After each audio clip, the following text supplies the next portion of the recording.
Now we can do Okay, welcome to RSA's Users Group, August 4th, 2022. My name is Beth Duttlinger, and I'm the User Group Chair. Thank you very much for that.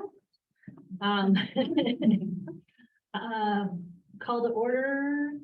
We don't actually do a call to order, do we? You just did. You did. Okay, done.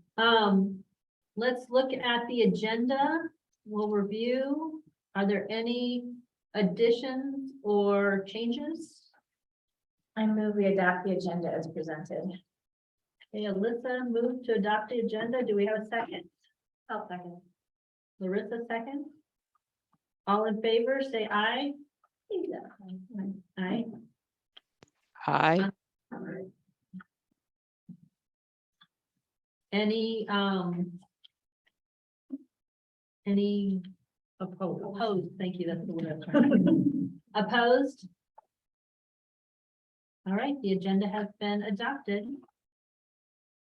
Please review the minutes. Any changes or corrections? If there's no changes or corrections, can I have a motion to approve the minutes? So moved. Second. We have a motion and a second. All in favor of approving the minutes as read as Presented. please say aye. Aye. Opposed?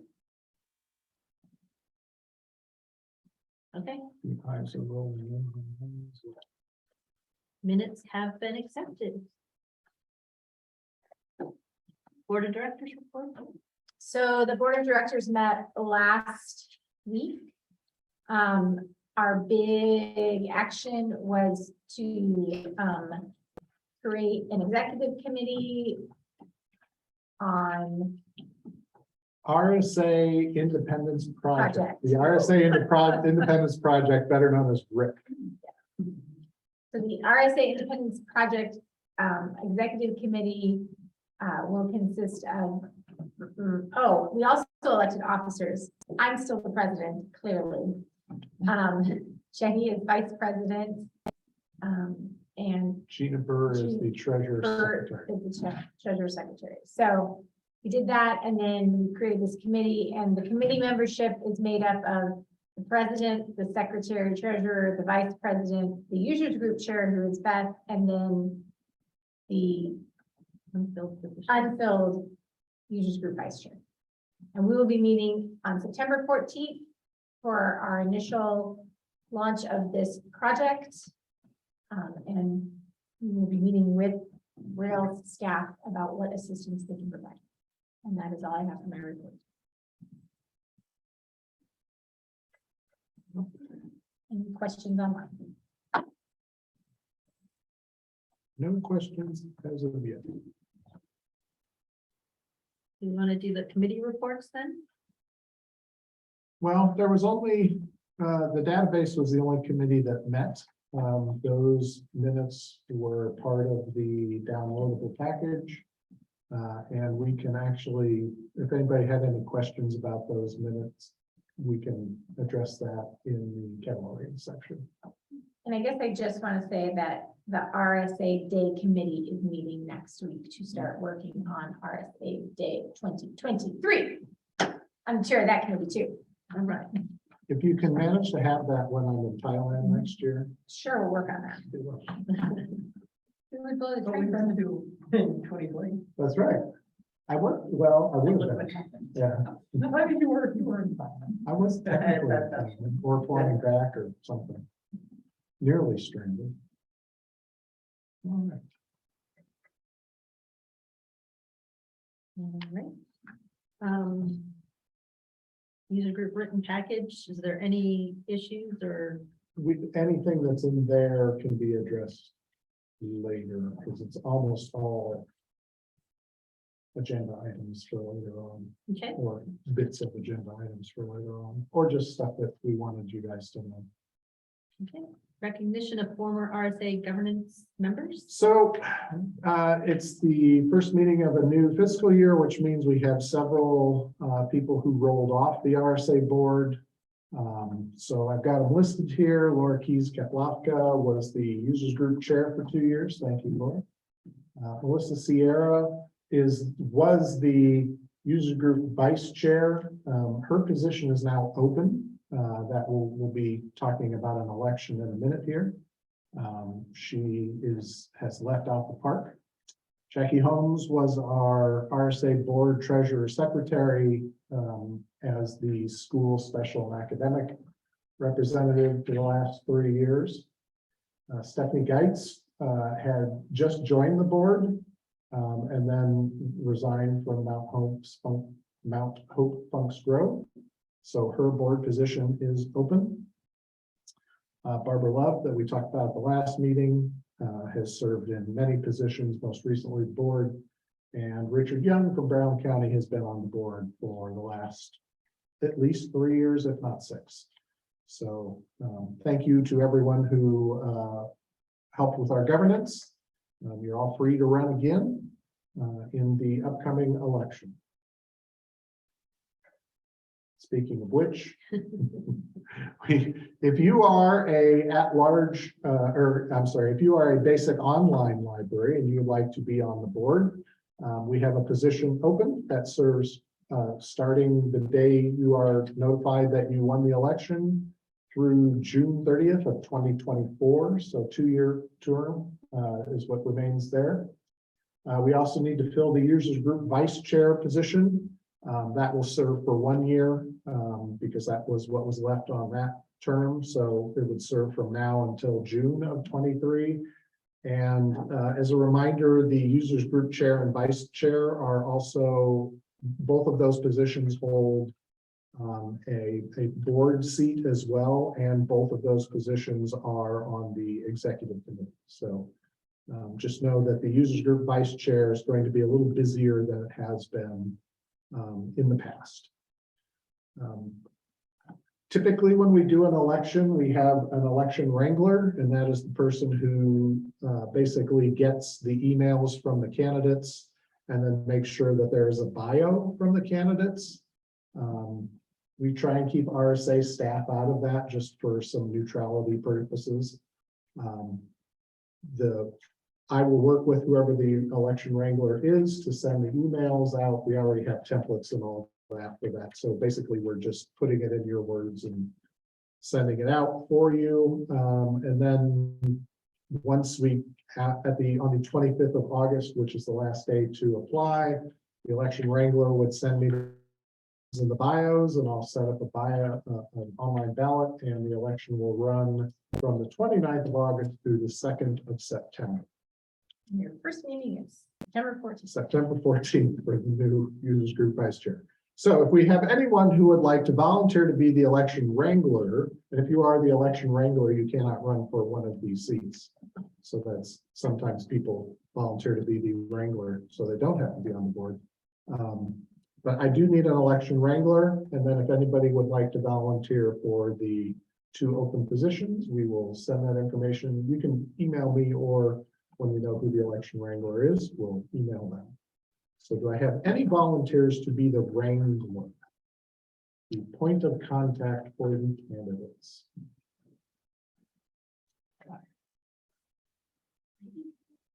You can be the wrangler. No one else wants to, right? Alyssa will be the wrangler. You still have that little badge that you printed out several years ago? There you go. All right, we have a wrangler. So if you would like to volunteer, if you are a basic online library for the board, or anyone can volunteer as the users group vice chair, please email Alyssa, and that will go out in an email soon, and it will be in the State of the RSA report that goes out tomorrow. Thank you all. And please consider running. Now more than ever, we need your guidance as we move towards RSA's full independence.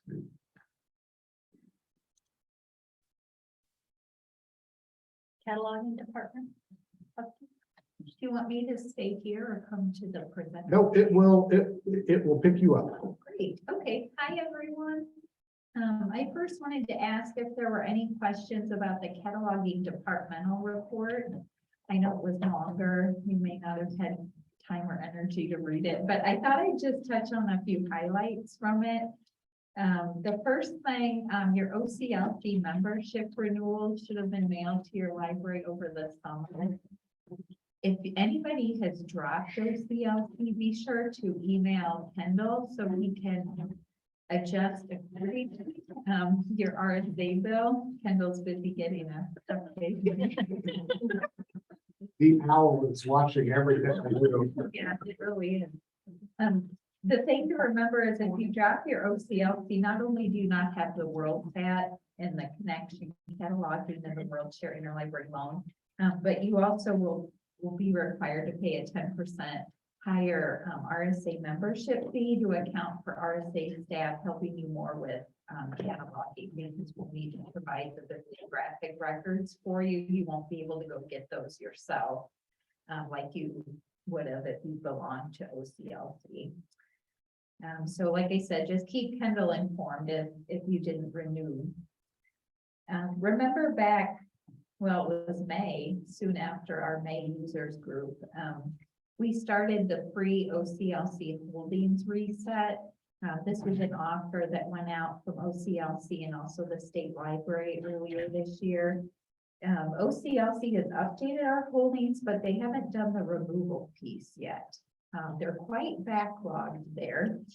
I did ask the staff member we're working with for a timeline, but she's out of the office. So as soon as I get more information about when this project will actually be finished, I will pass it along. Kendall and I were talking, and like you said, Kendall, I think they bit off more than they could chew, which I certainly understand with the cataloging requests from our end. So the holdings have been updated. There were a few reports that had errors that I need to sift through, but for the most part, the holdings did update. So just stay tuned to the listserv once this project is wrapped up. We revised the core competencies for cataloging staff at RSA member libraries. Remember now, instead of submitting cataloging requests from the start, you put in brief records if you can't find a match for your item. So we revised the competencies to reflect that the basic level of cataloging, add, edits, deletes, it now has the brief record access. We expanded the OCLC connection training to include basic onlines and not just full onlines. Earlier this week, the August through the December workshops went out on the listserv. So if you're interested in doing the connection training, they're also posted on Library Learning L2. So those are scheduled starting later this month through December. And then for the OCLC cataloging level, we reduced the required amount of cataloging experience from a year to 6 months. But that can be reconsidered on an individual staff member basis, depending on the registrant. So we're trying to make sure you're comfortable with cataloging before you start doing the OCLC piece. But I recognize there's some situations where maybe the 6 months even needs to be waived. So that's something we can talk about if the situation arises. Just a couple things to watch out for. We've been seeing quite a bit regular print books, and maybe you've seen this too. Regular print books are being cataloged on online resource, or our favorite, the Wonder Book in the Box records. So if you see any of those, please send an email to our help desk so we can get them cleaned up. I know a few of you in the room have done that before. So we are trying to keep an eye on them monthly. Just doing some simple workflow searches, and then hopefully we can build reports of these.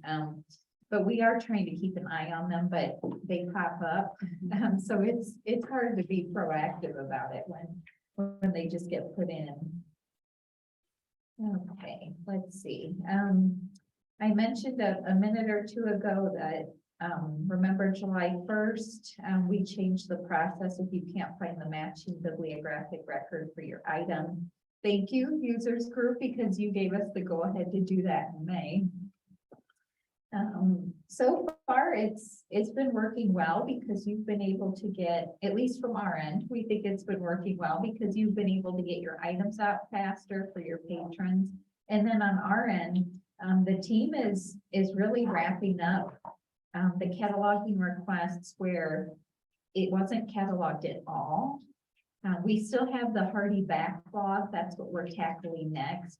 But we had about, I don't know, about 150 or so requests where they weren't cataloged at all. So we've been working through those and the team is almost finished. So that means next week we'll really start on that backlog that we need to revisit for original cataloging. So it's cranking along on our end.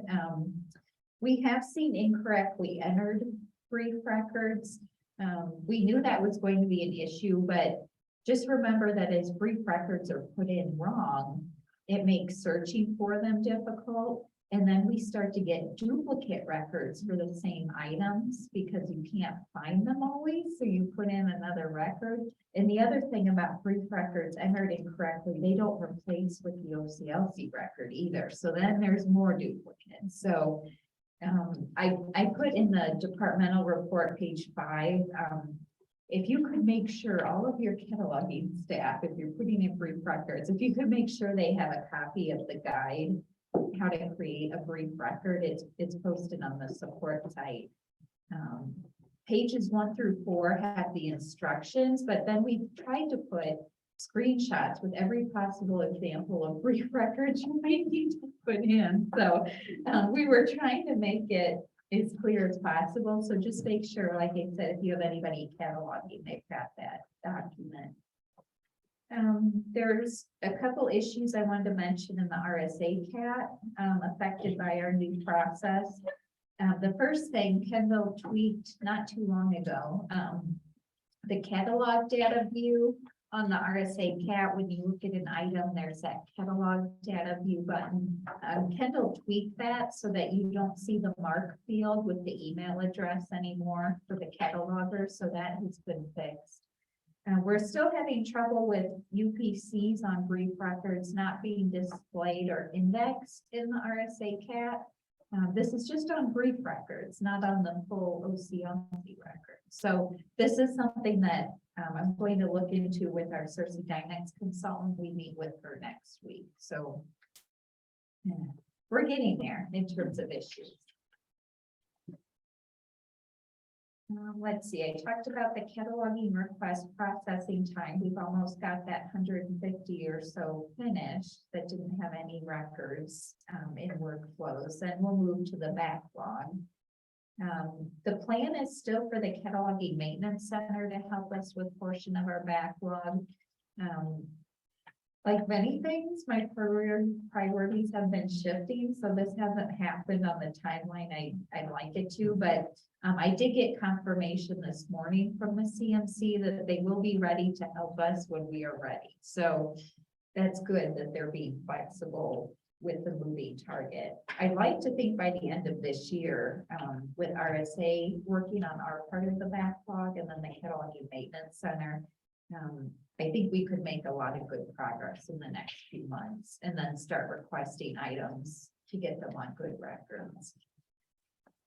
Keep us informed as staff leave the library or as you have new staff join you for a cataloging so we can make individual accounts. We do remove them to try and keep the database tidy, and remember they're protected so you can't accidentally delete them on your end. And then the last thing in the departmental report, I just put dates and times for several upcoming cataloging events. So if these might be of interest to your staff, please pass along the list and we'd be glad to have them join us. We'll post listserv invitations to closer to the dates. Does anybody have any questions about those highlights?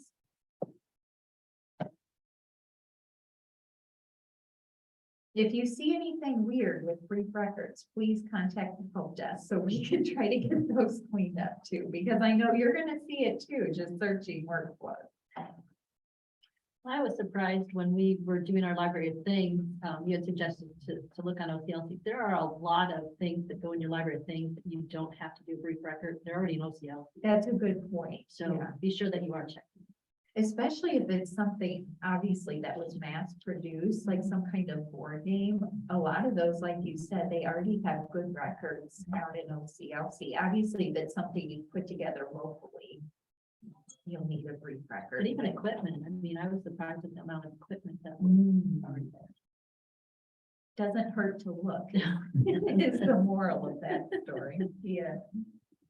All right, thank you. Member services. Okay, let me. Looks like I can see my slide. All right, we have been doing, or offering what we've been calling virtual library visits or virtual site visits. We had pretty good response for the first couple of months we did these, but, we have had less takers lately, and we were kind of wondering if maybe we need to call them something different, or whether y'all just call us when you need us and say you're not using the scheduling thing. But just to talk about the reason these exist and kind of what the vision for these were, was sort of, if you have a question that is more in depth on basically, and that, you know, either you or us may need to research in advance, you know, this way we can kind of schedule something, we can send you, you know, reports ahead of time, we can do some research on our end, and then we can have kind of a scheduled sit down time to do a phone call or a Zoom meeting, and kind of know what we're getting into. These are not intended to like say, you cannot call us as questions arise, but more of a planned sort of a thing.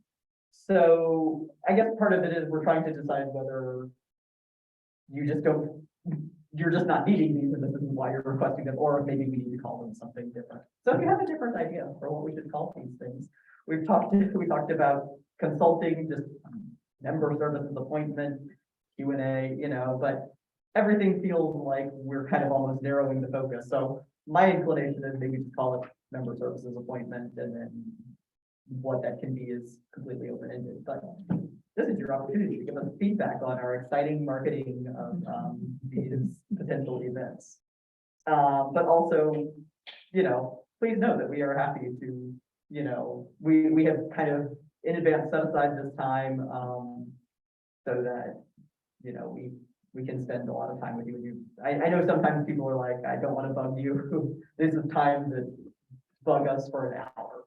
But also bug us anytime and call and ask for questions. So if someone were to call and say, Anna, I want to rethink my blah, blah, blah related to my operation of X, Y, and Z, would you say, you know, that sounds like a great opportunity for us to have a member services appointment. Why don't you schedule a time, or would you just talk to them on the phone? Because I think until you push people to that. I guess in that case, it depends, because I would probably say, if it was something I could just, you know, answer then, I would just answer it then. But if it was something where I needed to do research, I would probably be like, let me open my calendar and schedule something. And then if I had a member services slot in timeframe that fit, then I would use that. And if not, I'd probably schedule something anyway. So, I mean, I guess given that sort of flex, you know, but these I guess these are sort of guaranteed times where we know we have the time, as opposed to kind of waiting.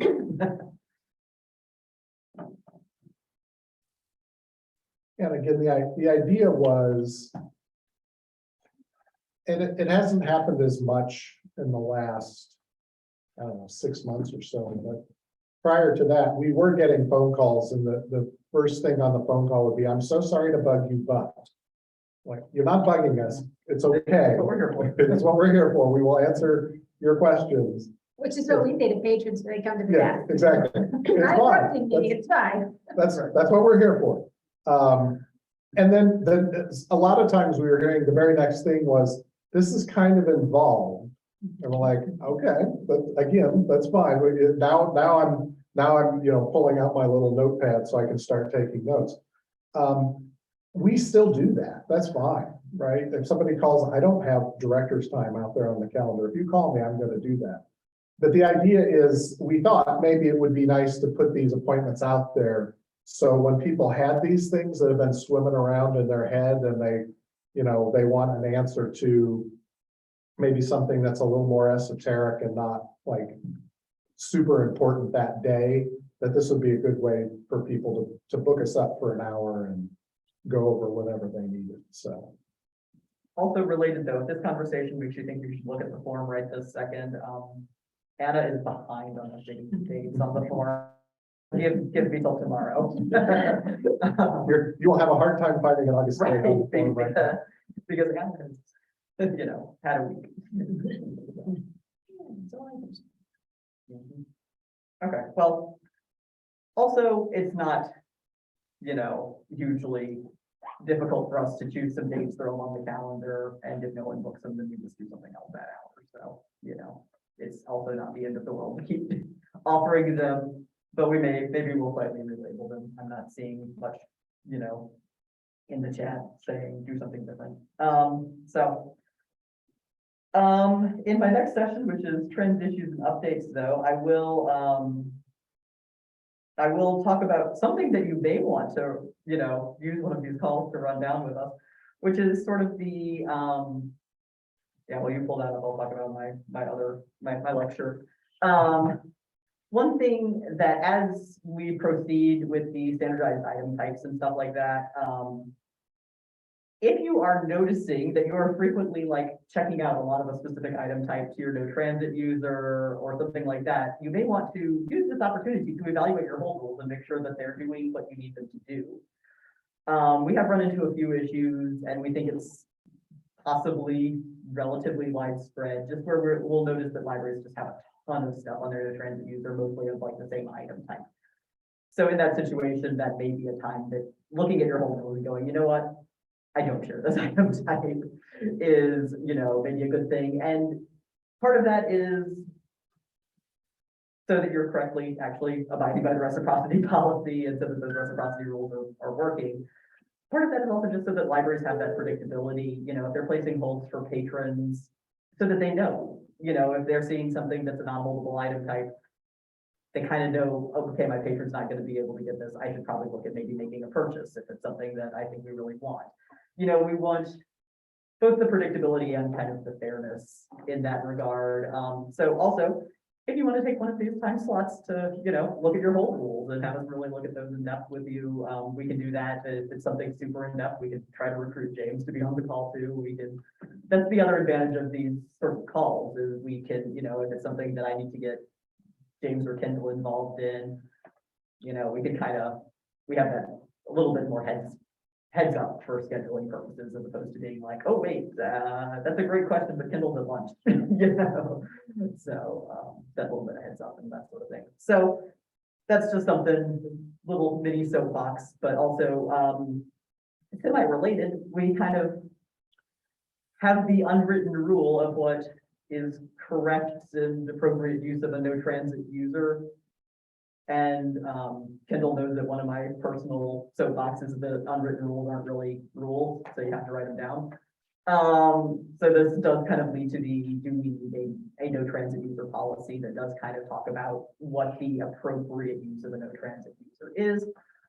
So if there is any discussion of that today, great, but this will be a pretty big agenda topic at the next CERT committee meeting, which has not been widely publicized, but will be on the 18th. So if you're interested, this will be initial stage discussions where probably I will do the way I usually start these things, which is kind of the safe space amnesty zone where tell me how you're currently using it and I will listen judgment free. And then we will kind of take that information into account as we try to agree on what a policy should be. So, and then we start writing, but so no one panicked yet, but come to the meeting and tell me what you do with your transit user. Will this largely be solved though with new items? Or is it Well, more than just new items? A lot of people have correct hold rules. Yeah. Yeah, we're running into that a little bit with some of our library things, because some things, it's not such a big deal, and other things are. Right. And so, yeah, we just ran into this the other day about one of our Cricut, cartridges. Somebody Yeah. from a different library had asked for it. So we hadn't even set up a no transit user, Mhm. because we just had never. Right. So now I'm trying to think, do I want to call James and say, change these parameters or what? I was gonna say, I didn't set one up until COVID. Yeah. When I needed a way to throw it back on the shelf and be able to find all the things at the end of the time. Well, And I think there is nothing on it now. There well, should we be have nothing some on it. things that we put together with like our Ellison cutters, which we will send. Right. So I'm kind of. Well, I and have it's to like think it one through. random thing that you don't send out, then that may be a different issue for like a whole hold rule. But like, if you're like, we never send out any of our equipment, but we don't have a hold rule that says we don't send out any of our equipment, so we're using our no transit user instead of a hold rule, basically, is kind of really where my concern is.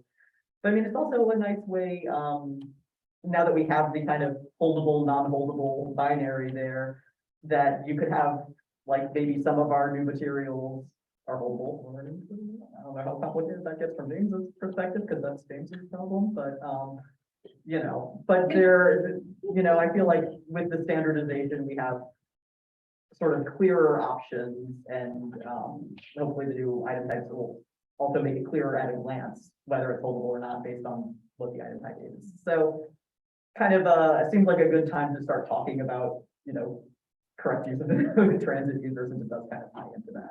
So anyway, I don't see anyone yelling at me in the chat, so I'll assume that, that is enough discussion for today, and that y'all will all come to the next subcommittee meeting. I will be sending an invitation email out about that early next week.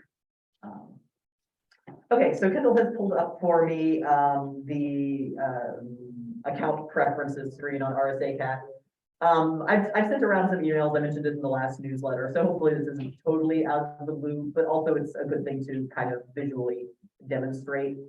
There is currently a bug issue, something in RSA CAT, where if you have not set a preferred pickup location on your account, if you go to place a hold, it's going to ask where you want your hold to be set, and that's fine and lovely.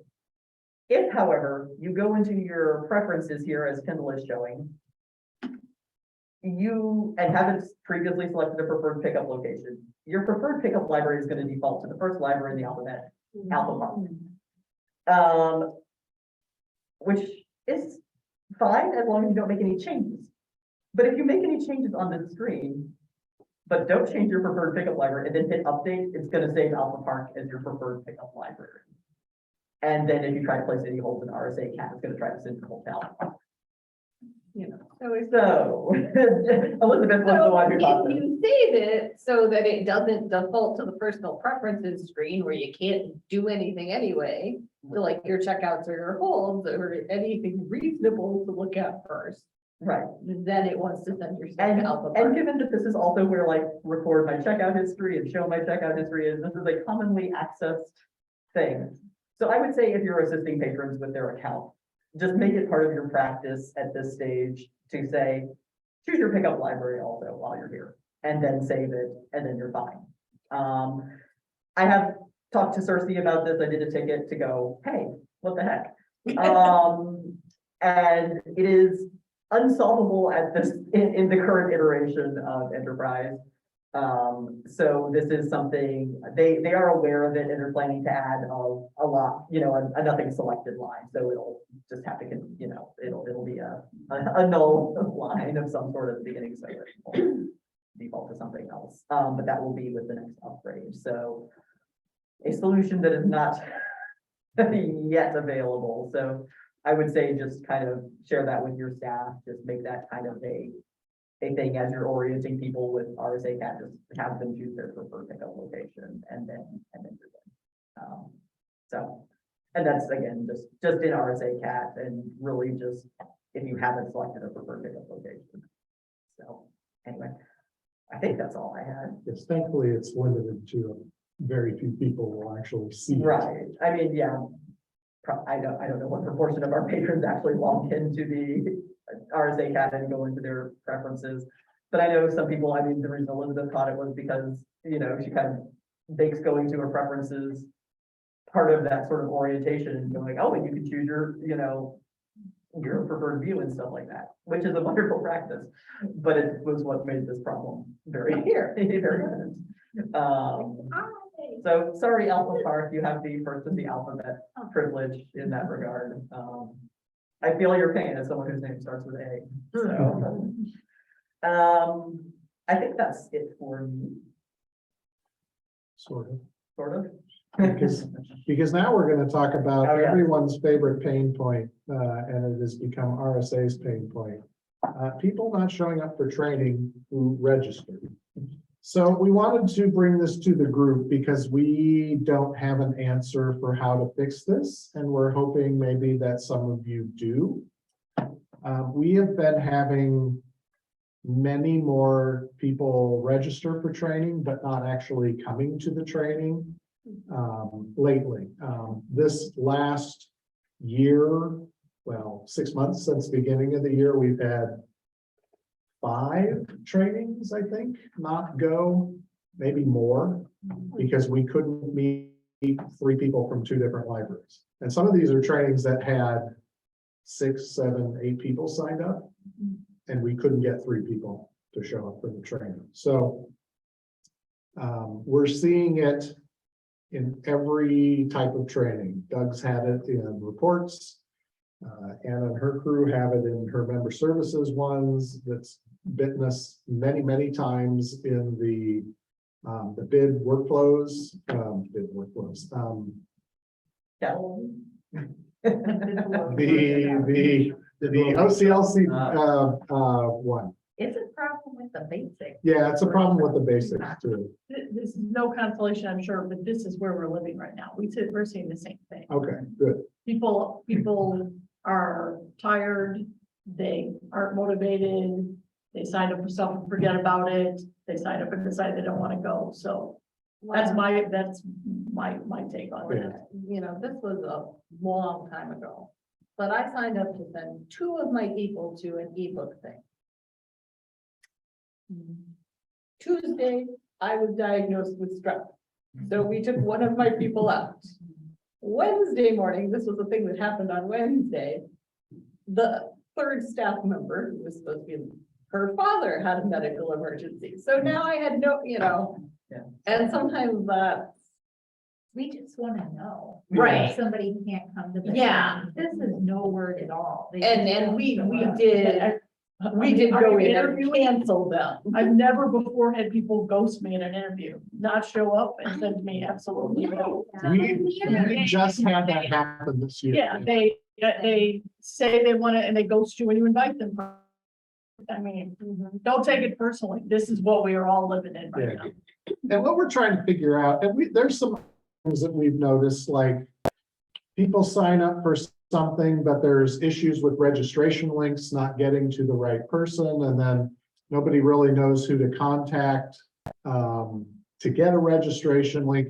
So we've got a couple of things, and we're trying to figure out maybe a fix that will help with many of those. And so some of the things that we thought about, we're sending, like limiting registration to a week before the event, because that gives us time then to send links to everybody.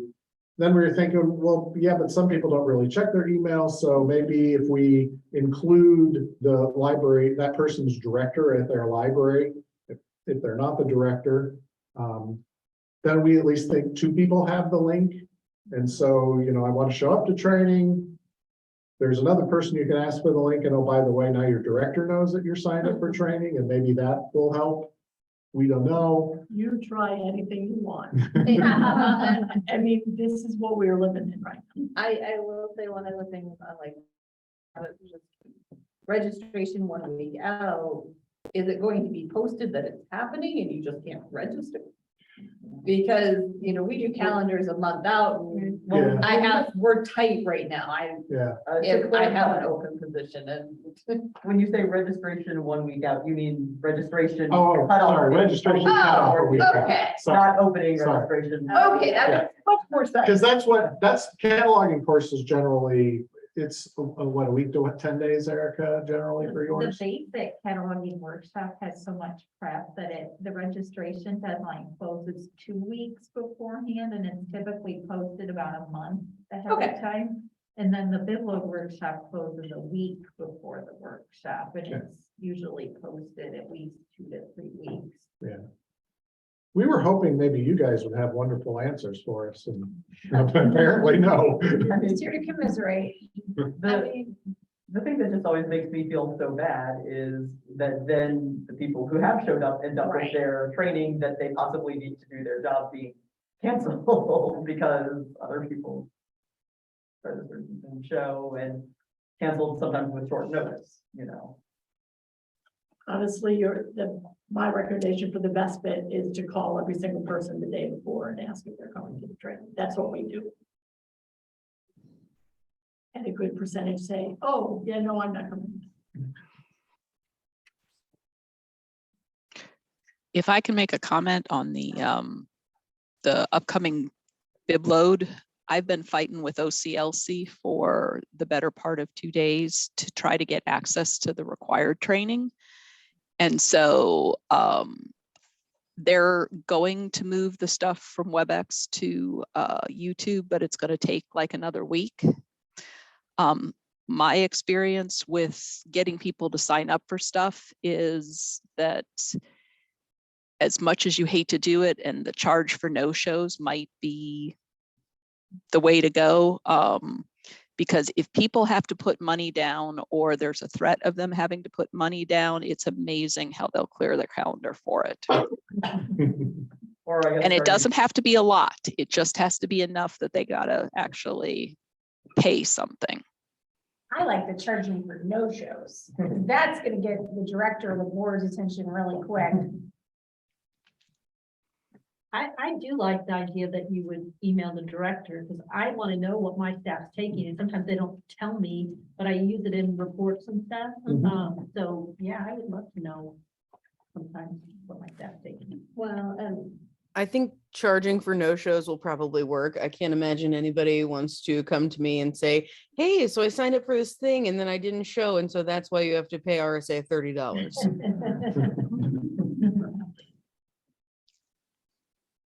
Yeah, I mean, I feel horrible wanting to do something like that, but it almost feels like a big enough hammer that it might get people's attention.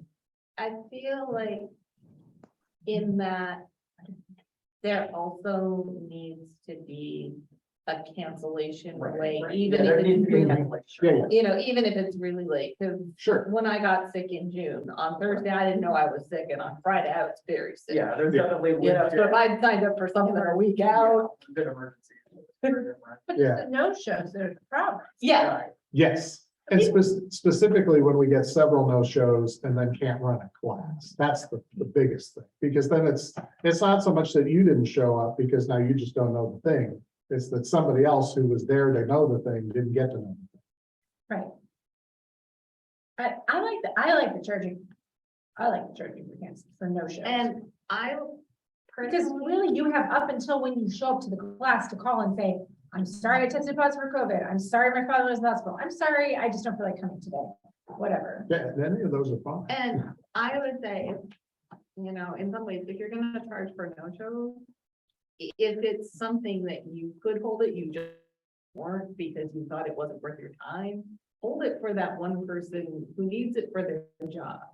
You blocked out the time for it, you're charging for the no-show. If we would charge for no-shows, I almost feel like it, unless it's a 3-day class, because we can't run a 3-day class for one person. Right. That makes no sense. But like, you know, if it's an hour or 2 hours, Yeah, then that's a different thing, but. And then again, this is the line we're walking here, because we do have some shorter classes that, you know, if somebody calls like the day before and registration was cut off, but we still had space, we'd be like, yeah, sure, come on in. But we can't do that for everything, because Yeah. some of these, you know, we spend hours and hours and hours of prep work to get ready for, so. Well, and we could also, I mean, if we were going to charge for no-shows, we wouldn't necessarily have to do it for every thing either. We could charge for no-shows for like multi-day, large prep classes, or that the no-show fee is different. Now, Yeah, I'd say. I would say different amount, maybe, yeah, but pro rate. Yeah. It's one fee, it's one thing, and it's, like you said, Kendall, it's a big enough hammer. And I think it's gonna make people think twice about it, especially once it happens to you. How much is the fee? I'm the president, I say. Who determines how much? $100,000. If it's a 3-day event, is that fee for 3 days? Right, Set the fee by rule. No, they have different fees. Yeah, I don't want to actually, to be honest, I don't want to charge anybody a no-show fee because that's just more paperwork that we have to do. How about we start with the pre and post email, and then if that doesn't help, then go to fee. I feel like I got it, I don't know who sent me this email, it was terribly formatted, maybe L2 sent it. I got a reminder that I had signed up for today's meeting. That's L2. This morning, it's terrible, Yeah, that's an L2 email. ugly, Okay, just catching Did up it with, convey the information? not very well, I was like, Okay. what is this for? catching up with the chat on this topic. One person had pointed out something that I wondered, which is people are so used to meetings being recorded that, they're assuming that, recording will definitely be available. Not So, for a training. well, but I mean, that is something that I could make that more clear in my email descriptions, and because at the beginning of COVID, I was recording and posting by default, but I'm not doing that anymore because we do not need 16 copies of the same thing. Also, a suggestion of maybe contacting the directors the day before when they sign up. If an employee signs up to take a class and they call in due to any reason, then the director knows and gets alert us. And they have our full contact for the class and know that there's something that's gonna be missed, so. That's a good suggestion. Yeah. Anyway, Good suggestions from everybody who chimed in. Thank you. We will take this back and come up with a step and see where we get to. All right, are we ready for a break? Actually, I could use one thing. All right, we're gonna take a 5-minute break, so it is 1:51, so we'll come back at 1:56. I'm gonna have cupcake. And there's restrooms down the hall, there's another set way at the end of the hall. you want me to pause for the recording? Okay. I mean, You got it. I got it. It would work for us to be ready. All right, we're gonna So resume it is tomorrow, as I said, our 224 hours, we'll quit one right our 5-minute. We're back. Cupcakes are yummy and you're not going to enjoy them. But there's a lot of pink on me now. Sorry. So we're gonna go into systems department, report from Dave. Yes, schools are clearly getting ready to start back up, so, they're probably not on right now, but we did put, I don't know if you have access to that, Kendall, we did, let me think what that's called, real quick. As a workflows, setup and configuration, quick reference. There it is, yes. So it's sort of a cheat sheet, but more of a quick reference that has some things. First of all, how to get a hold of us. If you can't connect to workflows, there's a link right there you can click on. Before hopefully you realize if you can't connect to workflows, make sure that you can actually get to the internet first also. That's some of the times we receive calls and I tell them to go, what is my IP? And they can't get to it. So definitely try the link if you can get to the IP address, and then give us a call. It's a lot faster to call us because there's multiple of us that can enter that IP and get you in real quick. If you send a help desk ticket, it's definitely going to take a little longer than a phone call. So if you can't connect, that's pretty big. So just please try to call. We can get it in real quick. How to back up, restore workflows. If you have a new computer, definitely recommend backing it up. If you have an issue with something that goes on, if you lose internet, your workflows folder could be corrupt. And then there's also a step in here about how to do your supervisor settings, which is like a 45-minute process. But if you back up your workflows folder, which takes literally 30 seconds, it saves a whole lot of time because we do not go through all the steps for you to do your supervisor settings. That's why we created a document, or Anna and her team did. So it's too many different things to do. And if you don't have a backup, you would have to do that. So if you have more than one computer, that's another thing. You have workflows on that one so we could get a backup from it. So, but some of the libraries, they don't. So definitely just some quick little things. What version of workflows? We wish that there was Cersei had something where it told us if you were on the wrong version of workflows, but they don't. So there's many times people, and I'm asking them, they're like, hey, I don't have multiple tabs or something. They're on, you would just be surprised how many old versions we have libraries that are on. So Occasionally 5 or 6 year old versions. Of Yes. it. yes, so this here is just, again, this ain't gonna teach you everything, but it just will help you before you need to get a hold of us. So it's just a quick little reference. Again, schools are gonna be starting up, so they'll need that school IP thing and stuff like that. I also will be getting very busy here coming up with all schools coming back. A lot of our schools will have me do bulk user loads. Public's not so much a thing for you because you don't have 200 people coming to your public library asking for a new card rented. So schools do. So I do a user bulk. And of course, Kendall will be talking about the new item type. So I will be very, very busy with both things coming up. With schools, holds start back up on August 16th. Their delivery is August 22nd. So in the middle, coming up, you guys as public library will start seeing holds.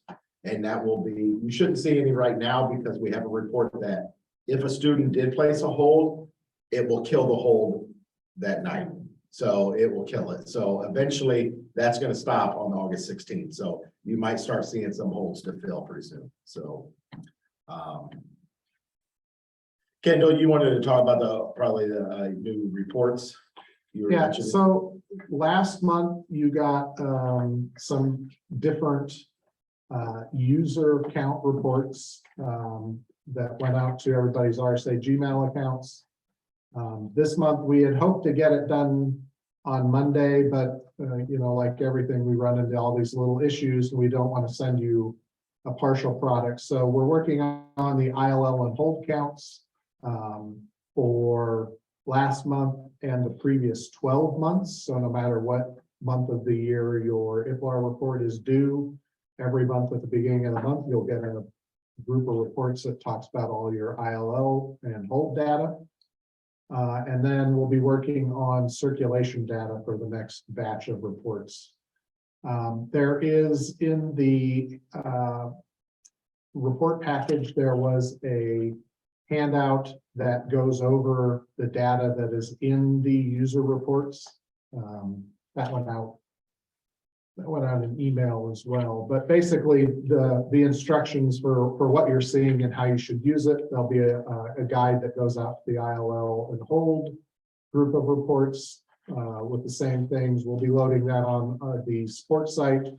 And eventually we will stop the reports that come out of Symphony. The lovely titles with like, was it A, 2A add plus 3B plus your hand count report, which made sense back in 2005 and 6 when we wrote those reports, because you were entering all those things manually on a website, and those reports were designed to help you do that. So once we get all those reports replaced, we will stop running those reports so we don't clog up your Gmail quite so much. James hit the school delivery restarting. I did want to mention one last thing. I went out to one of the libraries that uses AnyConnect. Some of the libraries use AnyConnect if they go into a school or somewhere else like that. I could not get it working for them. The very next day, I had a library call me, said that their computer upgraded to Windows 11 and AnyConnect stopped. Well, I looked it up. AnyConnect is not like Windows 11 right now. I don't know how many of you all, now we don't use Windows 11. Most businesses or bigger libraries that have servers and all that are not going to be on Windows 11 yet because it's not very stable yet. It's still sort of Microsoft, I think it's like 80 or 70% of it can be complete, and they rely on all of us to find the bugs. So businesses will never upgrade. So if you do have a chance to upgrade, I wouldn't do it yet. I know if you do the upgrade, I think it's 6 months or 3 months, something like that. You can still revert back. After that, you're stuck with Windows 11. You cannot go back. So I just want to let you know, if you're thinking about doing the update, I personally would not do it right now. So, Workflows is fine. yes, Any of our online products are fine. AnyConnect absolutely does not work. So if you use AnyConnect. in that library that worked the day before, they went to, and they said, hey, we just upgraded to Windows 11, or the computer upgraded. Clearly they had to hit yes. They were able to revert it back because it just happened and AnyConnect started working right away. So it's, yeah, it's, if you're using AnyConnect and you have a chance to upgrade, don't do it yet. That's all.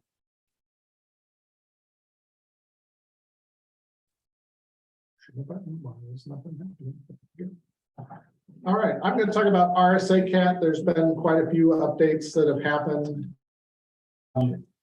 We have 33 libraries now with RSA Cat and Hoopla integration hooked up. All 33 of those libraries are working now with Hoopla. We added 8 new libraries last month. When we were adding those 8 new libraries, I ended up getting a hold of the person on the Hoopla backend who was asking questions. And I said, hey, why don't we just standardize these setups? And they're like, oh, that'd be wonderful. Because right now every one of the RSA libraries had a different Hoopla backend setup as far as who could access and how they could access and all of that. And as Gina at Fond du Lac found out, for quite some time, anybody could go to Fond du Lac and check things out of their Hoopla account. So clearly there were some setup issues. So we standardized that backend setting. So anybody who joins Hoopla in the future, the setup sheet that I send those libraries has been totally standardized. So that's all good. That's just better security for you guys, and you're not paying for people who shouldn't be accessing your Hoopla collections. The cloud source OA and search tabs is finally done. Search tabs, as it turned out, we knew it was going to be a big project because of our complexity in RSA. Seriously, Dynex for a while thought it couldn't actually be done just because cloud source, the product cloud source, is not tied to our database in any way. It lives in a completely different place.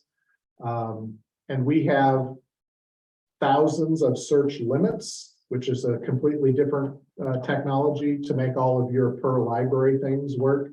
And mixing in database things with things off in the cloud was not working, but we figured out how to make it work. So yeah, good for us.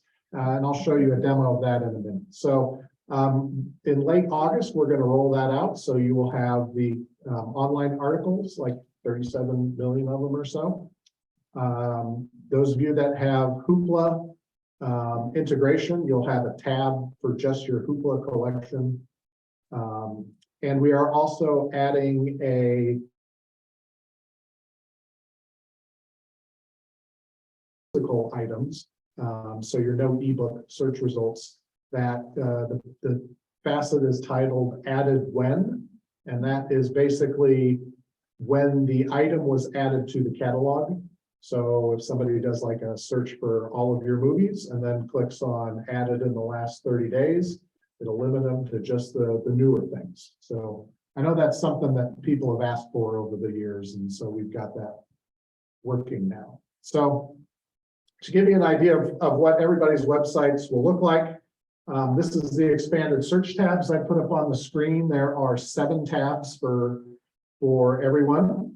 I need to ask when we have a tab for Hoopla. If you've got Hoopla connected into your catalog now, the Hoopla items are currently showing under ebooks and audio.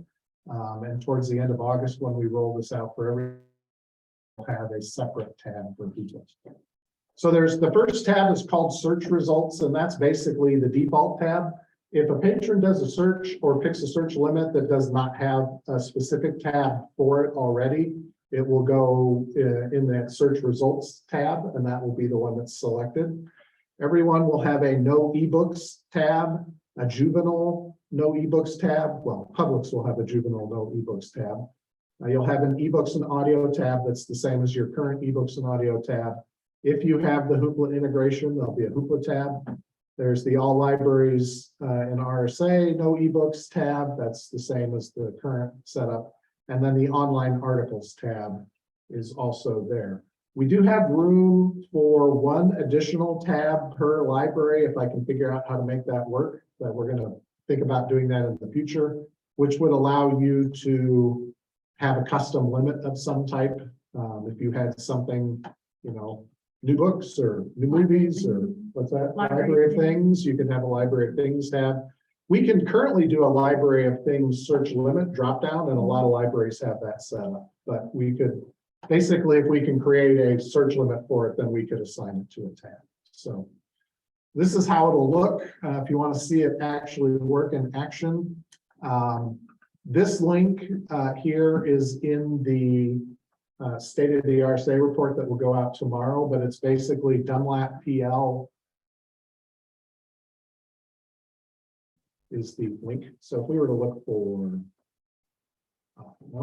sleep apnea.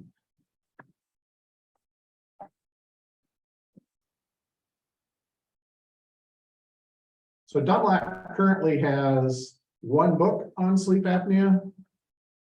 We could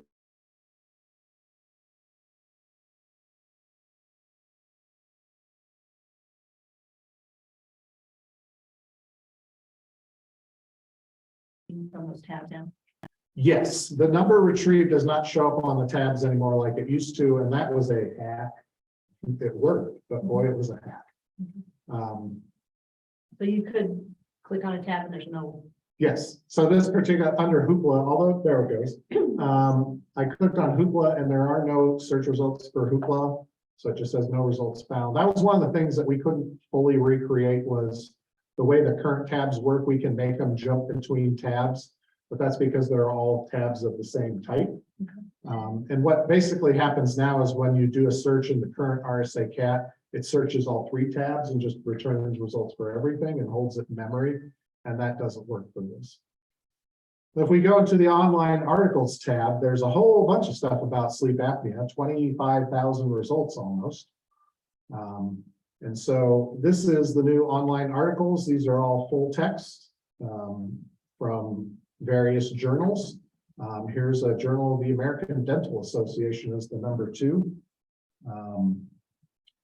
We have in the package this time, there are top 50 journal lists for about 15 different disciplines in the online articles area. And again, on these, once you're in an online article, you can just click on the title and view the resource, and you don't need to be logged in or anything like that. It should, fingers crossed, just bring it back. Oh, there it is. There's my Adobe PDF wanting to open. It depends a little bit on the source of the article. Sometimes the view resource brings you to the publisher's page, and then there's a download link. Yeah. Kind of follow, just sort of follow the prompts.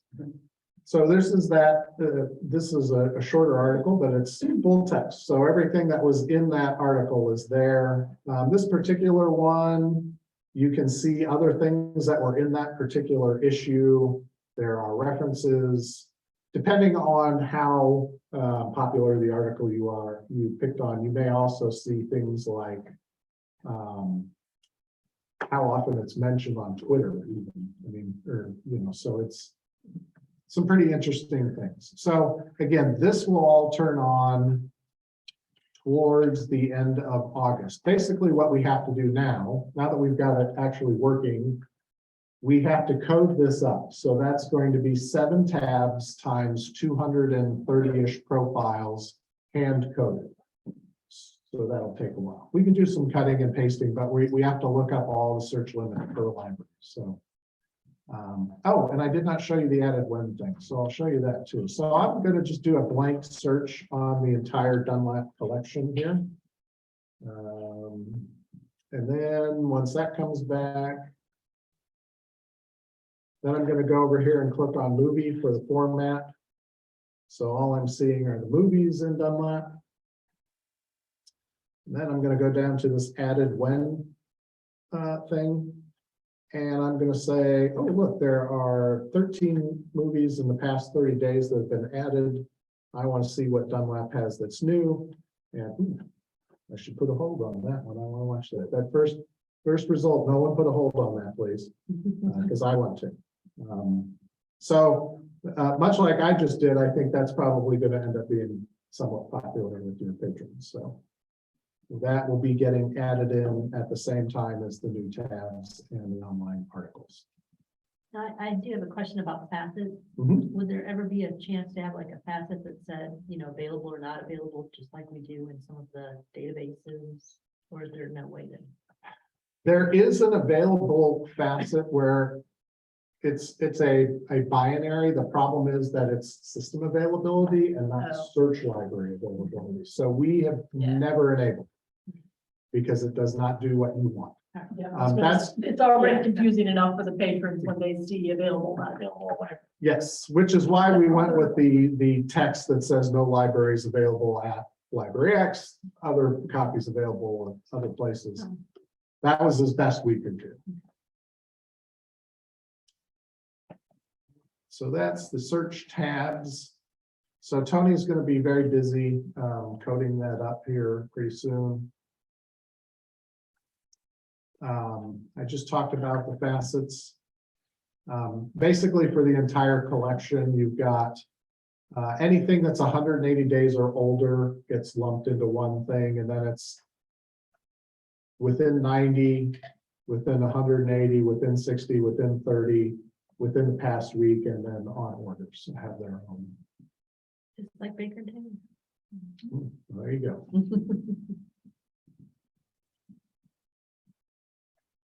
All right.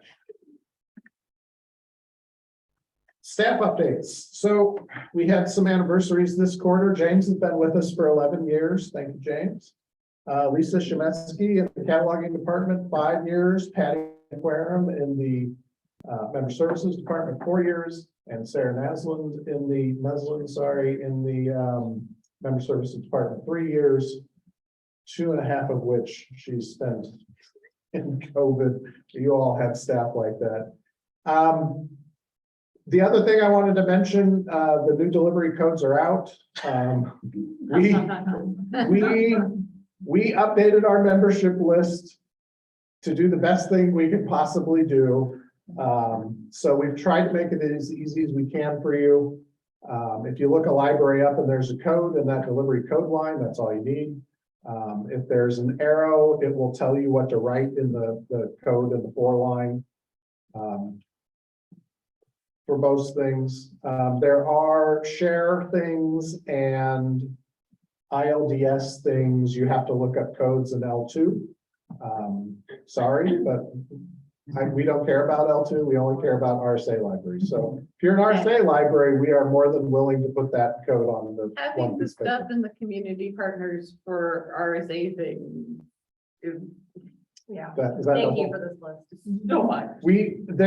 I'm sure we have an update that will probably be rolling out. I have made the update to the file. We Okay. just haven't had a chance to post. We have a small update to put out a day or so. I think Robert's checking on one thing before we push go on that. I'm sure we will have made at least one other error when we wrote down all these codes. You mean, When we find that, we will It's a long do list. It's a long list. it. We found the Dunlap code. no. Well, we didn't find, Robert Delivery found the Dunlap code. Morton code. The Morton code We was gave wrong. them, we gave them the full code. Yes, because Morton schools are on mail. So Robert had like a crate and a half of stuff to mail to Morton schools who were probably closed at the moment.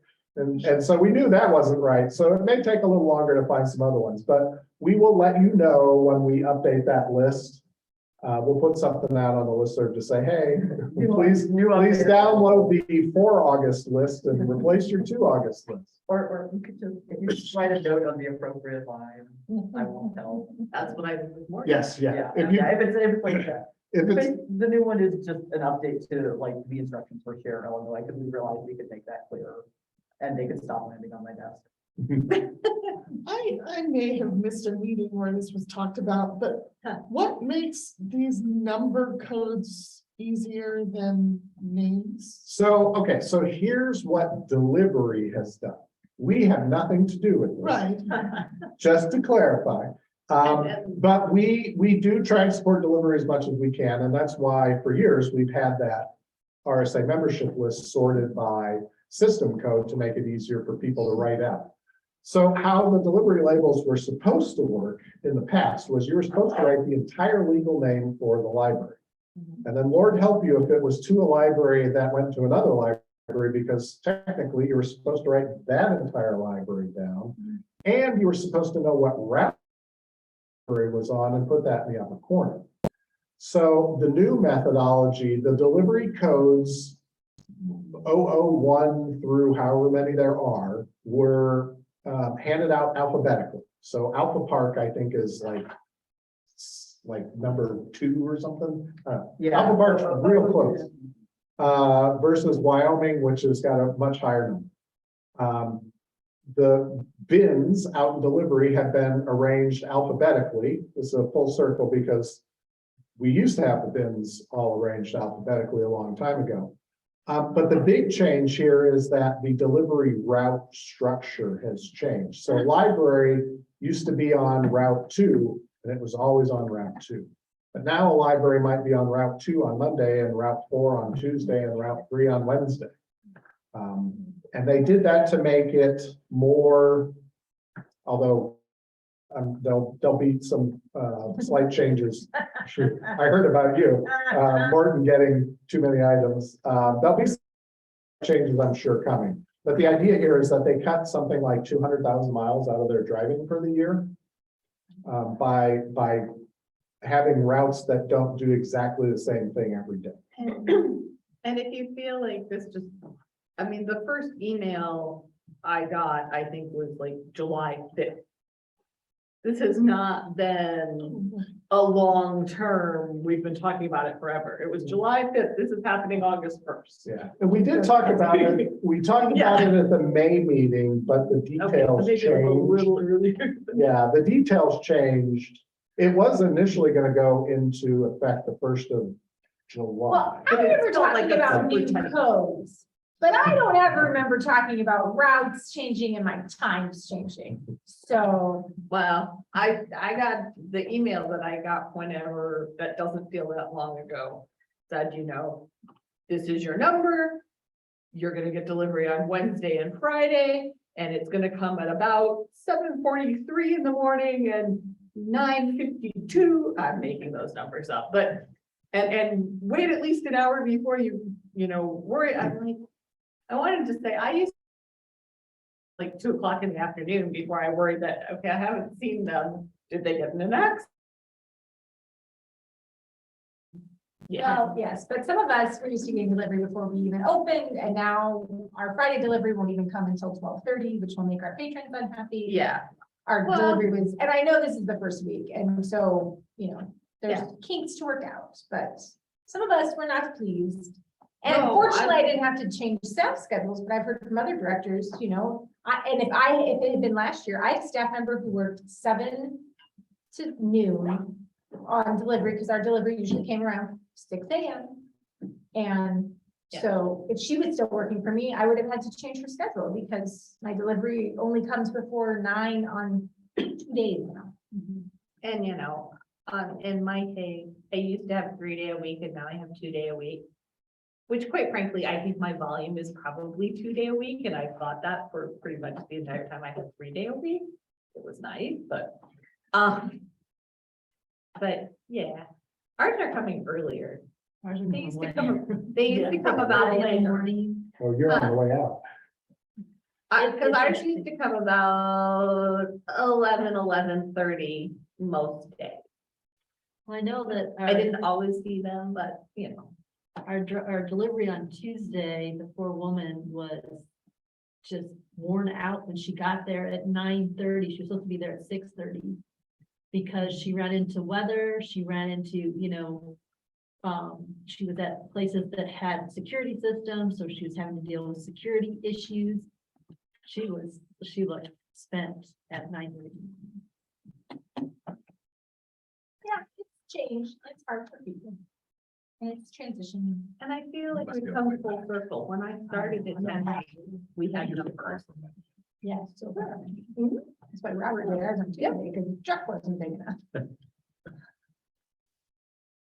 On like the RSA end though, there's no way to add those numbers into workflows. Not even. There is one, To a place where they would do you no good. yeah, well, there's one incredibly painful way to fix this in the system, and that is to change every one of your library codes to your delivery code. Yes, but then they'll change it again in another year. Well, And there's a reason. and that only works for the library person who's libraries who are getting delivery, because if you're not getting delivery. Yeah.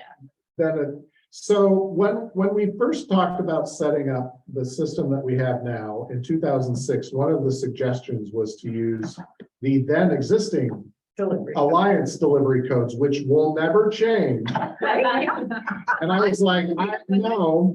I said, well, what do libraries write on the slips now? And they're like, they write the library name. I'm like, well, why would we use delivery codes for our branches if they don't even use them when they send things in delivery now? But yeah, no, we don't want to do that. And basically to do that, we would change, when we change your system code, that 10-digit system code that you log in with, everything that's in the system from the day we started configuring the system until now, health logs, system logs, history logs, cert rules, hold rules, reports, everything has to be touched in the entire system from day one to now. It's a very expensive process. And if you miss one code and the system runs across that code, the system goes, oh my God, I have no idea what's happening here, but I'm done for the day. And it goes down.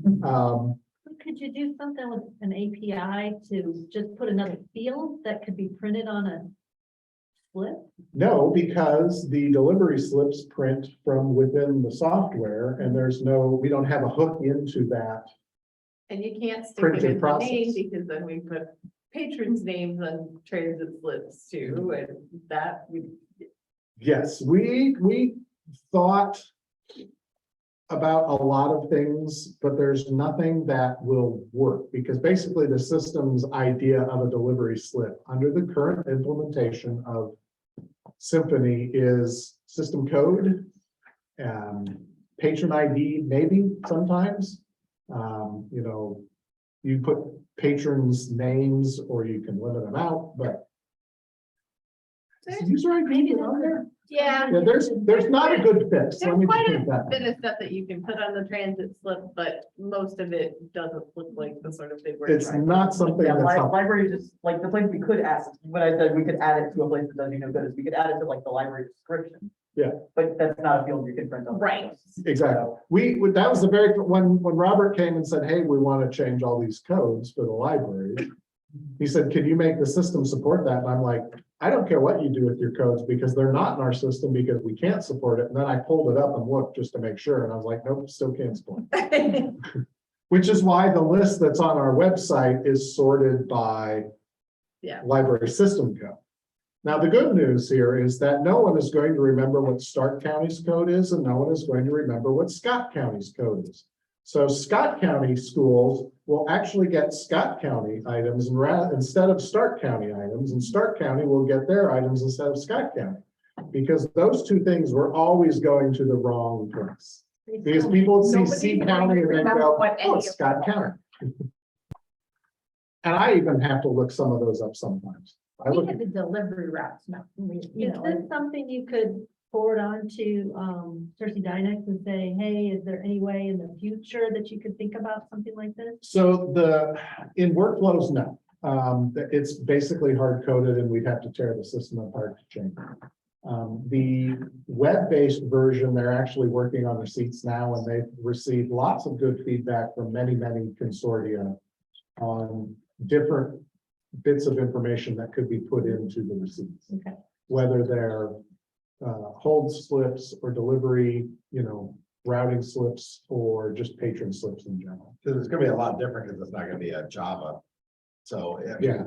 they have a little more relaxed ways. It's basically anything that will get printed out of a slip in the online version is just talking straight to the server to get that information. So there is something that we might be able to do in the future, but you'd also need to be using the online version instead of the desktop version. So short story, the membership list, the way it's laid out, is about as good as we can do. So.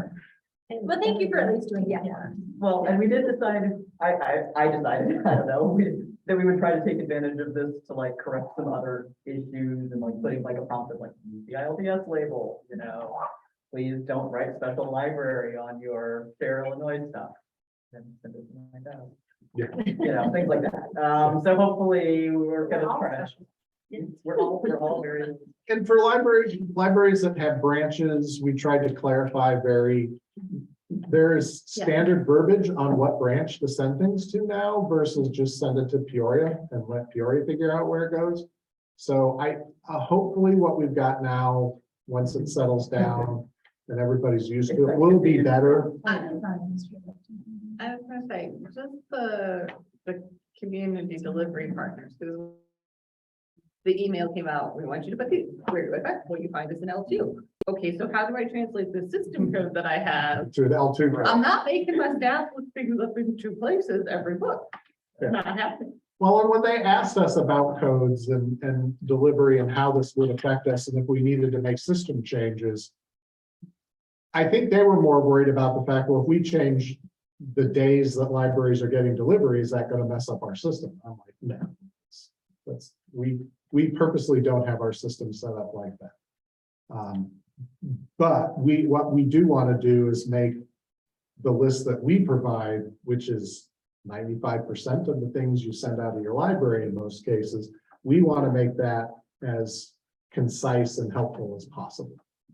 So that's where we focus. And then, if you're not an RSA, sorry, we can't help you, but there's very few of us. So, You should use question. I'm not under. Delivery number. Okay, so D1500s. They're If the library is not an East Peoria library, an East Peoria delivery library, the information that's in L2 is correct because you're sending it you use an ILDS slip, you circle the delivery hub, and then you write the whole library name, right? Because East Peoria has one set of delivery codes, but those are not the same delivery codes that are used in all the other hubs. So for stuff for share Illinois or outside of the system, you're still doing it basically the same like you always go. Yeah, ILDS ILDS library names. Like that. Okay. Because the only people who know what 003 EP is are our delivery people. If you sent that to Burr Ridge would be looking at it like, we don't know what this means. Within. Intra-hub. Yeah. Intra-hub versus extra-hub. Yeah, so same for share Illinois, sorry. this new- Inter. new question, Inter. yeah, Inter. For share Illinois. Extra. So now I'm wondering why Robert told me things that were outside of RSA wouldn't be in L2 until Monday or Sunday or Monday. They're Outside of RSA, inside of East Peoria. That was not clear in this email. Okay. Yeah, because the other hubs are not making this big change right now. They may do it in the future, but And that was what I was talking about, that we wanted to confirm with Robert, was whether, if those other libraries have delivery codes, whether that should be on the ILDS label Yeah. or the Well, library. why not? What's I that? think I think they are doing a similar project. they're doing similar projects, but ours was ready to go now. The thing is, each hub basically operates like it did before the merger. Right, so the way that Alliance used to do delivery was pretty close to how delivery is still being run, and they're you know, some of the hubs got outsourced. Some of the hubs made more drastic changes a while back. There were a lot of changes to routes post-merger, but you know, we've always forever been writing names on things, and so they're just trying to clean it up and cut down on the amount of drivers out and the mileage driven and all of that. So a lot of these routes are mostly what the LASA, what is it, LASA? They changed their name. Oh, It used to be Southern Illinois University geomapping people, but they've spun that off into its own little company. Geomark, yeah. It's mostly the Geomark figuring of the routes. I don't know how they do it. I don't know if they do only right turns only like Amazon does. But if you ever watch like the UPS truck on the map, Yeah. they're in your neighborhood a block away from your house and they go the other way and you're like, what? And then it's like 2 hours later before they get back to you. You're like, what are you doing, people? And just saying, I would say my UPS driver takes the U-turn in front of my building. Yeah, ours doesn't. and to answer the question that just came in the chat, Sarah, Illinois, use an ILDS label, library name, symbol of library. The ILDS code is not. It's basically same as you've always done for Sarah, Illinois. Assuming you've done Sarah, Illinois correctly.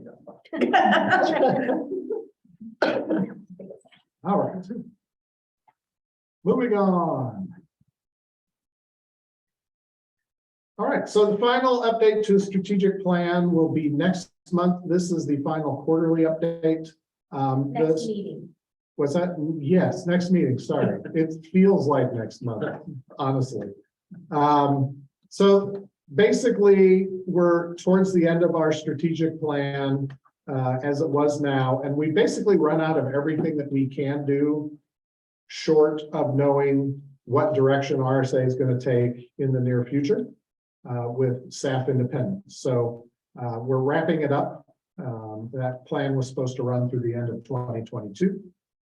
For this quarter, we've been trying to figure out how to navigate in the kind of post-COVID world. Part of that is the training no-shows and the, you know, Anna talking about her phone calls with, you know, scheduling phone calls and how we deal with you all. We are still working on standardizing the new materials. We're going to talk about that in a minute. Lots of other standardization stuff is going on, smaller things that mostly you don't notice too much. We're working on the new end-of-month reports, and then, of course, tons of system updates. Next meeting, we'll have like a strategic plan wrap-up, looking at what we did do, what we things that don't make sense anymore, we can't do, and then what we've pushed off until the future. All right.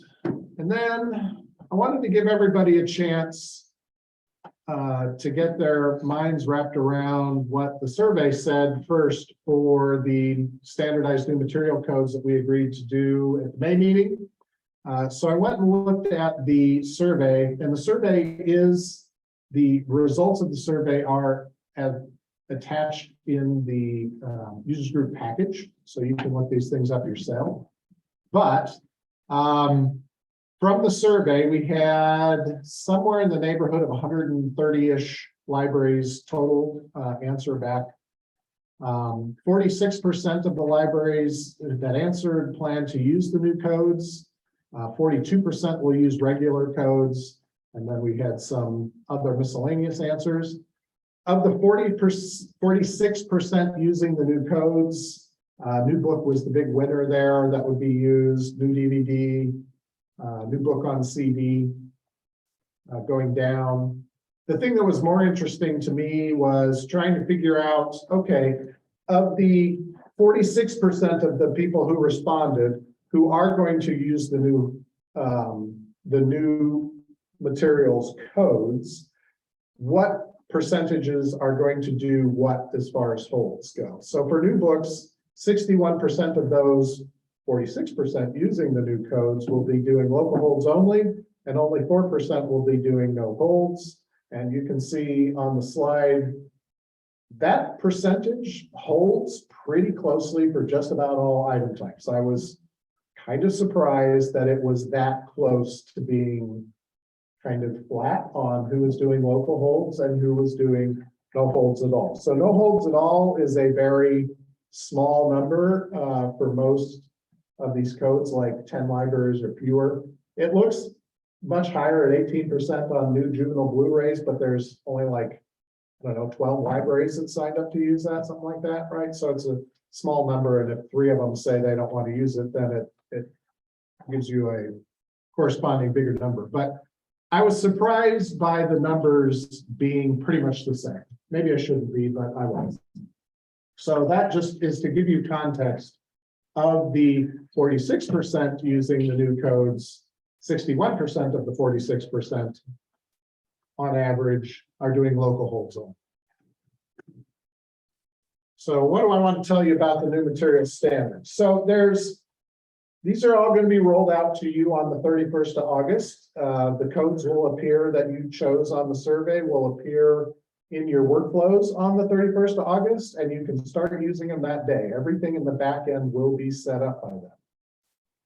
You don't have to use them that day, but we highly encourage you to use the new codes right away. It'll just make your life easier. Make cleanup easier too a little bit. Between now and the 30th of August, if it's in the system, we have to touch it. Certain rules need updated, hold rules, of course, need updated. Notices, default prices, RSA cat, all your new item carousels need to be touched. There's a lot of places where there are listings of codes, and if there's a listing of codes, we got to look at it and make sure that we don't need to add anything to it. Unfortunately, we cannot remove any codes from your dropdowns, because if we remove a code and you have an item of that code, all you see is stars in workflows, which is annoying. Yes, Elizabeth, you have a question. So I have a question about the new item carousel. Mhm. So I have my whole list of things and Mary changes the thing. Is that going to mess up whether they show up in the carousel? No, so what we will do for depends on how your carousel is set up. Let me go back to Okay. my first, right? So if it's the all new items carousel, then us adding new item types doesn't affect that because it's just set to all items. Right. But if it's new movies or new CDs, new music, those are specific. Put in there a little more specifically. So we're gonna have to go. To cat 3. Have we moved them all in cat 3? We did that a while ago. Okay, so maybe we won't have to touch I know. nearly as many. I know the notices are mostly done. Yeah, that's good. So the only ones that we might have to do is if it's a new thing. So good, maybe that's less work. It's almost like If we have to do it, we'll do it. If we don't need to do it, we won't do it. I was just thinking that was a reason why I might change from, instead of straight to book, from no hold to hold new types so that they would stay on the carousel. But if I can keep just going to book, I want to do that.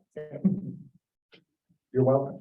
And there was a part of the reason why I think Anna's crew spent probably 2 good months going through all the notices in the system, thousands of notices, to update them to item category 3 was for not this exact reason, but because every time we added a new item type, technically we should have gone back and spent 2 months updating every notice, didn't we? Which is why they're all based on item category 3.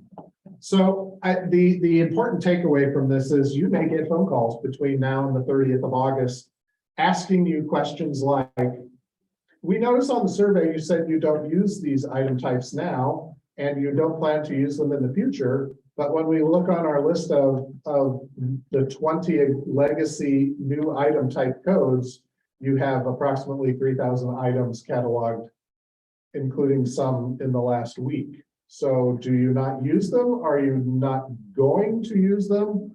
Or did you overlook this thing? Because we don't want to overburden you with giving us answers, but we also don't want to set the system up incorrectly. So anytime we see something that appears to be a little out of whack with the answers on the survey and what's going on in the system, you're going to get a call. We just want to make sure that on the 30th of August, if you are currently, or your cataloger, maybe you, whoever filled the survey out didn't know, but if your cataloger is used to seeing new book and we don't add in the NBK, and they know that these new codes are coming, they might go, well, where's my new code?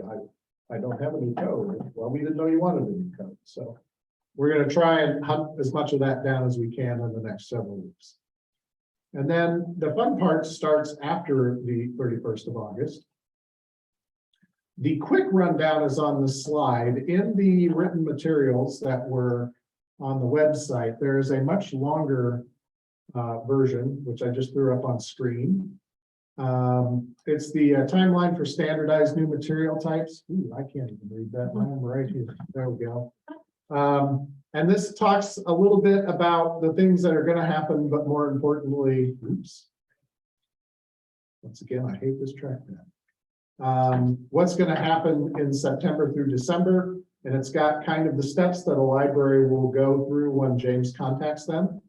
And then there's also an option for those libraries that don't maybe want to wait for James to contact them, and they're like, well, I have Item Group Editor, I can do this myself. There's a little section in here for you guys that are going to do it yourself. The important part there is to know that when you're done, we can remove the old codes from your drop downs because you won't need them. Number two, we want to make sure that you've cleaned up anything that is beyond your maximum newness length, whatever that is, 12 months or newer. And no one on the survey said they had their things longer than 12 months. Thank goodness. That's 2 surveys in a row where that was true. And also we need to set up denewing reports for your library based on your rules. So if your new books, your rule, your local rule is nothing older than 6 months for new books, but our new DVDs are only 4 months and our new audio CDs are 9 months. We will set up a report that will take those things into account, and then early in the month, it'll send you an email and say, here's a listing of everything that has passed your new date, please fix it. We can't automatically fix it for you within reason. We cannot automatically fix it for you. So we will send you reports and hope that you do it. At the 13 to 14 month of newness, we will automatically fix it, but it won't be necessarily within your parameters. If it's new book or new book holdable, it's going to be new book. If it's new DVD holdable, it's going to become new DVD. Same thing with Blu-ray, book on CD, because we have no way of knowing what of the 20 book item types every library is using. So if it gets to the point where we've sent you monthly reports for several months, and then at the year point, and we send you another report that says, no, really, we're going to change these things in a month or so, if you don't fix them. If it gets all the way to that 13 to 14 month point and it still hasn't been fixed, we're just going to make it a book or a DVD or a movie. Because we don't want to get back to the point where we have 15,000 new items dating back 16 years. So the overall steps, James is going to start with Peoria Public and work his way from the biggest to the smallest public library. And what he'll do is he'll help you with a list of the legacy codes you're using, how many things you've got in them. We can send you. See ya. Ready to go. We can send you lists, counts, or lists, depending on what you want. We're going to double check your hold rules, double check your cert rules, just to make sure we got everything we want. Siri is just going wild over there. We're going to help you with your old items. So,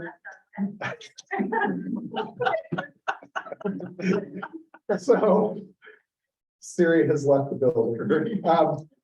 James will help you identify all your old items so that we can convert them into standard item types at that point. Then once he's done with that, then we'll convert everything that's left in the new item types over to the standardized new item types. Then we'll do a cleanup report. We'll set up those denewing reports so that you get those. Once everything's gone, and if something is left in, say, lost or missing, or it's got a bill against it or something like that, but it's no longer really kind of visible in the system, maybe you want to leave it as the other item type code, or we can convert it whatever. It's not showing the patrons. It's not going to be a huge deal. Once we're done with all of that, we will remove the legacy codes, so you are no longer bugged by them, and also you can't catalog with them, more important. But we have to do this library by library, so James will pick, you know, probably not 5 big libraries, but, you know, several of our largest libraries, and then he will work his way down. And I'm willing to go on site, so if they want to do it on site, and if somebody from Anna's team wants to come and knock out some kind of, you know, visit, but yeah, I'm willing to go on site, I don't care. James can get it done in a day if he's on site. Assuming you know what you want. Right. But yes, we can get that done pretty quickly for you, and then he'll move on to the next. And like I said, if you don't want to wait and you have the ability to change things on your own, change away. But contact us when you're doing that, and we can help you with those, you know, additional lists and checking your circ rules and your hold rules and all the additional things. And then most importantly, at the end, removing the old legacy codes from your dropdowns. That's the biggest thing.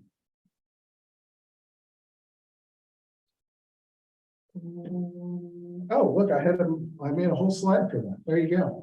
So sometimes I surprise myself. So there you go. So some tips in there. And again, that is on the handout worksheet, and this will be in the bits and pieces of this will be in the email that goes out tomorrow as well. I just want to mention, because I get a phone call at least twice a month about something's not circling correctly. Again, most of you know, but just in case, everything goes off of item type, not location or item cat 3 or nothing like that. So if they're like, hey, I just changed it from DVD new to this, how come it's circling? Well, you changed the location. So again, everything like Kendall's been talking about is item type, because that's what the system cares about, is the item type. So again, hold, circuit, it's item type, not home location, nothing like that. Correct. Does anybody have any questions about this project? You will be hearing from us because, well, we have to work with you. I mean, we could do it. James could have this all done by like Monday if we didn't. But, you know, 60,000 items, we could have that done in a day. But it wouldn't be done correctly. So we would like to make sure it's done correctly and meets your needs, especially for the holdable, non-holdable books, DVDs, and Blu-rays. So. Question again, the holdable, non-holdable, like Kendall said before, what is it? If it's, you might be in a non-holdable location, but there still could be a hold placed on it if it's checked out. There are very few non-holdable locations. Yes. For that reason. Right. Because a non-holdable location is only non-holdable when the item is in that location. But Lord help you, if it goes to mending or it gets checked out, guess what? It's holdable now, which is why we base our holds on item types. Because your non-holdable items, as soon as they got checked out, would never come back to you. Because it's checked out, it's holdable. And as soon as it gets scanned in the system, an in-transit item, also holdable. So it would get grabbed, and until those holds were filled, you'd never see it again. Work of the system. Works great if you're only one library. Many things work really well if you're only one library. Or more. Maybe we should all just be one super library Well, listen, with many branches. our Yeah, library, want us to consolidate. our system would be way easier if we had like, everybody had the same cert rules and check things out the same way and the same user profiles and same notices. Whew. Like all this gray hair would be gone off my head. Probably all my hair as well after doing that kind of a migration. All right, so no questions. So that, yeah, this is going to be a big project, but the work that you guys have to do will be done hand in hand with us. So if you want to do it yourself, just let us know and we'll run you all the support stuff. Anna and her staff can do all that stuff for you. It's not a huge issue if you want to do it earlier, but James will work with you and do the bulk deletes for those that can't or have lots of them. Or if you're a smaller library, you could still get a hold of us to get things ready. And that way, when it is your time, because there could be a big library and say, hey, we're not quite ready yet. And I could call up a smaller library and they're like, yep, here's the list, do it, and they're done. Yep. So, We'll work you in when we can. The fun part will be everybody who doesn't know what's happening towards the end. We get to contact them and they're like, what? Mhm. All right. I yield the rest of my time to my favorite student. All right, any other business or discussions that you want to do? I need to make a brief correction on myself. I said the CERT committee was August 18th, it's August 25th.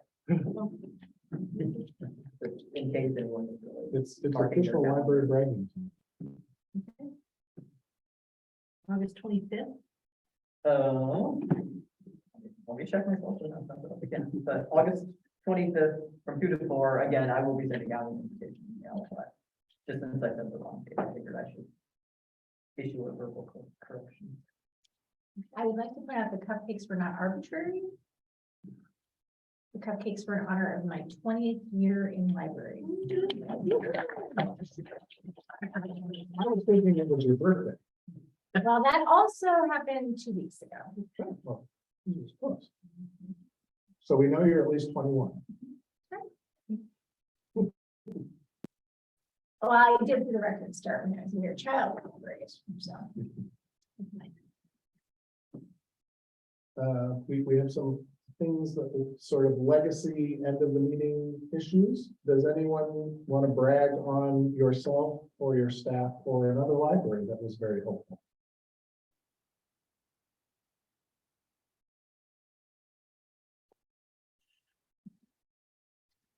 We survived summer reading, so that's exciting. I'm here at Normal, so if anybody has any questions about the library while you're here, I'm happy to show off anything they're interested in learning more about. We have a nice library things collection. I spend a lot of time thinking about and finding replacement pieces for, and all that good stuff, but happy to answer any questions about this place. In case anybody doesn't know or wants to know, Brian Chase was our director. He's not our director anymore. He moved to Florida and left us. And John Fisher is our interim director right now. And I was going to ask after the meeting, but since you brought it up, do you have any insight on where the board is at on their hiring process? I do not. Because last I heard, they were looking at getting a consultant or something, but. There was a meeting in July. I don't know what came out. Best way to do it. Well, I do have a copy of Serving Our Public 4.0. If anybody's interested in it, just contact me at the Lily M. Evans Library. It's just beth@lmelibrary.org, and a copy of the Illinois Library Laws and Rules effective 2020. I just got extra copies from the system recently, and I don't have any reason to keep them. So if anybody would like those wonderful resources, I would be happy to send them. Through delivery, with your delivery code. Because we could, because it's a circulated.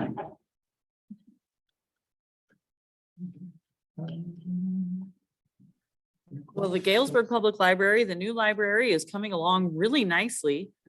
We've got our elevator shaft and some stairwells, so we're actually starting to see the frame of the new library coming up. So it's been very exciting here in Galesburg. So we're really looking forward to seeing this building continue to grow throughout this year. I think Galesburg was the third library I visited when I was hired in 2005, maybe a week in. And that was one of the things I saw on that visit back then was the plans and the hopes for the new library branch. So I know you guys are super excited about it, but it's kind of neat for me too, because that was one of the first things I learned about.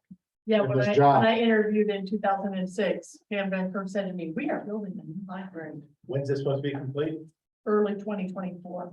Oh, 2024. Not at the same timeline, because when I started in Pekin in 2002, we were going to build a new library and then we renovated in 2014, 2015. So I was trying to find it. The city is live streaming coverage sometimes. If you're really fascinated by watching a library building get built, you can go and watch.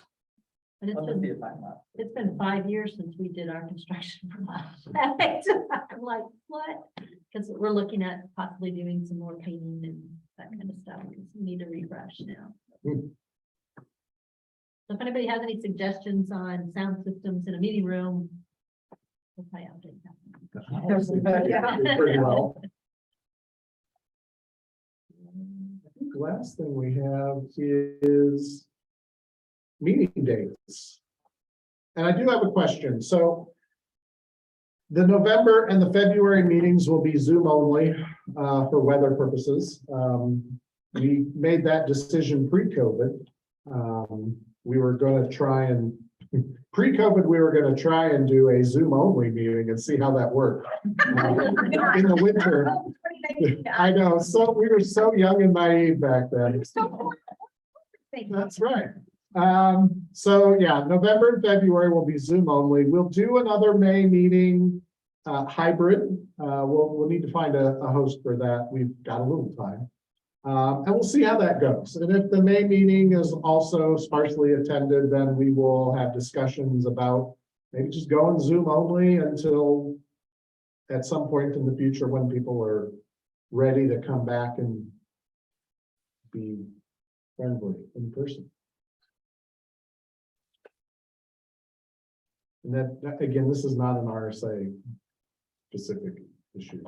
Nobody wants to show up for training or meetings or anything. No, it's not. You have to put pants on. I think it's the issue now. But he's used to just sitting. Put pants on to go to the library. But we're shorter staff now too. We're still tight on, with the changes in, the minimum wage and everything. We're still, Travel and we're budgets have not, been, we're still at 80%, people coming in the building, and we had our first children issue, earlier this week, and I had to talk to each of the staff members because I said, we're so not used to having kids in the library that they have kids and everybody's panicking about them being loud, or it's like, did you talk to them? No. I mean, we've forgotten. It's been 30 Yeah. years. Yeah. So, yeah. well, we will find at some point in the future, we will find someone to host our May meeting, and we'll have another in person, and we'll see where we go from there. All right. Is that all we got? Thank you, everybody online, for sticking around for us. We hit our 2-hour mark exactly. It's 2 meetings in a row, shocking. I'll have a great day. Thank you. Stop recording. Are you sure? You want to stop at 3:35?